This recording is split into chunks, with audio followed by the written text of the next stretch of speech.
అసత్య ప్రచారం విషయంలో పాలకులు రైతులపై ఉక్కుపాదం మోపనున్నారా?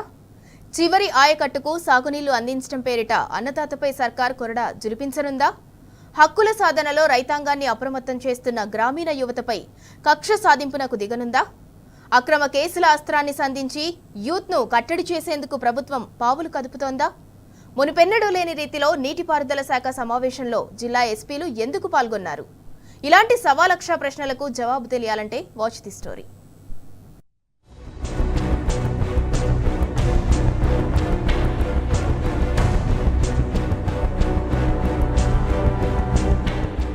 ఆ మంత్రాంగమంతా చూడ్డానికి అచ్చం ప్రజాపాలనలాగే అనిపిస్తుంది.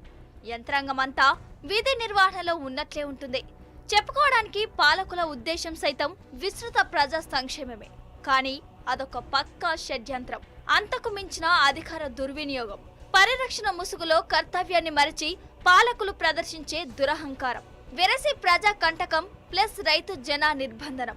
ఒక్క మాటలో చెప్పాలంటే పచ్చడి పంట పొలాల్లో ఆవిష్కృతమయ్యే కాకిల కిష్కంద కాండం. నీటి పారుదల శాఖ సమీక్షలో అధికారులకు అందాయని తెలుస్తోన్న ఆదేశాలు నిజంగా అమలైతే రేపటి నాడు అచ్చంగా ఆగుపించే దృశ్యాలు ఇవే అంటున్నాయి సచివాలయ వర్గాలు. అధికార యంత్రాంగం నిరంతరం అప్రమత్తంగా ఉండాలి. వాళ్ళు క్షేత్రస్థాయిలో తిరుగుతూ నిజాలను బాహ్య ప్రపంచానికి తెలియజేయాలి అంటూ ప్రధాన కార్యదర్శి శాంతి కుమారి సమక్షంలోనే నీటిపారుదల వ్యవసాయ శాఖ మంత్రుల నుంచి రాజకీయ కక్ష సాధింపు ధోరణిలో వెళ్లిన ఆదేశాలు రైతాంగం బగ్గుమనేలా చేస్తున్నాయి. సాగునీటి వనరులు చివరి ఆయకట్టు వరకు అందేలా చూడాలని అంటూనే కాలువలపై మోటార్లు పెట్టి పంటలకు నీళ్లు తరలిస్తున్న రైతుల పట్ల కఠినంగా వ్యవహరించాలనే ద్వంద్వ నీతిని మంత్రులు ఉత్తమ్ కుమార్ రెడ్డి, తుమ్మల నాగేశ్వరరావులు అధికారులకు ప్రబోధించినట్టు తెలుస్తోంది.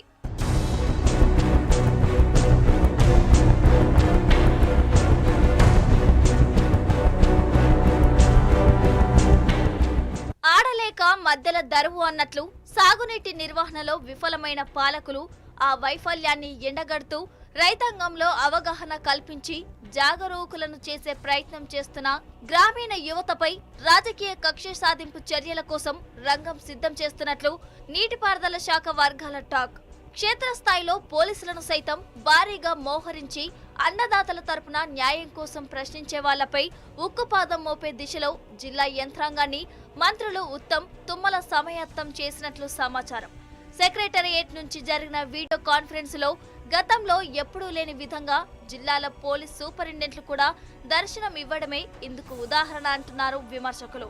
అనుమతి లేకుండా కాల్వలపై విద్యుత్ మోటార్లు పెట్టి నీళ్లు లాగితే వాటిని పీకి అవతల పడేయడమే కాకుండా ఆ రైతులపై కఠిన చర్యలకు కూడా సదరు మంత్రులు ఇద్దరు ఆదేశాలు ఇచ్చినట్లు వినికిడే.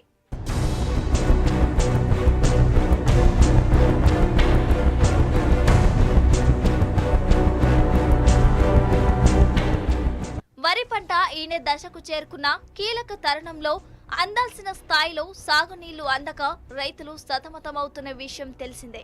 తమ కళ్ల ముందే ఎండిపోతున్న పంటను చూసి కన్నీళ్లు పెడుతూ వాళ్ళు గుండెలు బాదుకుంటున్న సంఘటనలు కోకొల్లలు. పంట చేతికి వచ్చే సమయంలో విధి వక్రీకరణకు పాలకుల పరిహాసం కూడా తోడైన వేళ దిక్కుతోచని రైతు ఎండిన పంట పొలాల్లోకి పశువులను తోలి మేత మేయిస్తున్న దారుణ పరిస్థితులు నెలకొన్న సంగతి కూడా తెలిసిందే.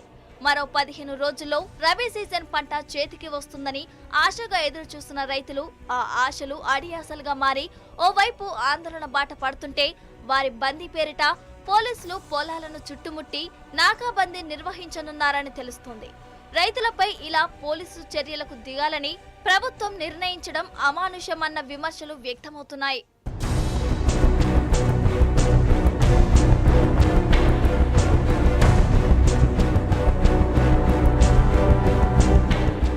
సాగునీటి నిర్వహణలో పాలకులు ఒక పకడ్బందీ వ్యూహం అనుసరించకపోవడం, కాళేశ్వరం లాంటి ప్రాజెక్టులను నిర్వీర్యం చేసే కుతంత్రాలు చేయడం, చెరువులను నింపకపోవటం, ఫలితంగా కాల్వలు, వాగులు ఎండిపోవటం, భూగర్భ జలాలు అడుగంటిపోవడం లాంటి కారణాల వల్ల సుభిక్షంగా ఉన్న రాష్ట్రం కాస్త రైతేడ్చిన రాజ్యంగా మారుతోందన్న అపవాదం నెలకొంది.